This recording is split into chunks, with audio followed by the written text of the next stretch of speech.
Christophe vient d'acheter un pistolet à balles en caoutchouc et c'est le moment d'apprendre à s'en servir. Comment on le met, t'as justement tes tacs qui j'ai pas... Là, on a mis ses munitions ici, on rentre ça dans l'arme.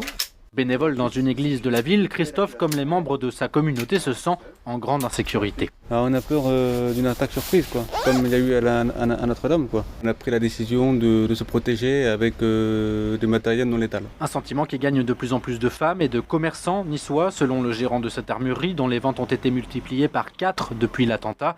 Certains policiers même n'hésitent plus à s'équiper, comme ce fonctionnaire qui vient d'acheter une ceinture pour garder son arme avec lui en dehors du service. Je me dis on sait jamais, il suffit que je tombe au moment T sur quelque chose, je pourrais me défendre. Mais attention, comme le rappelle Laurent Martin de Frémont, délégué départemental du syndicat Unité SGPF aux polices, l'utilisation d'armes d'autodéfense par des particuliers est soumise à des règles strictes. Les armes, on sait qu'on peut les utiliser éventuellement pour limiter, éviter une intrusion à domicile. Par contre, clairement, on les oublie absolument sur la voie publique. D'ailleurs, on n'a pas le droit de les transporter, on n'a pas le droit de les porter. Et il le rappelle, le premier réflexe est d'appeler le 17.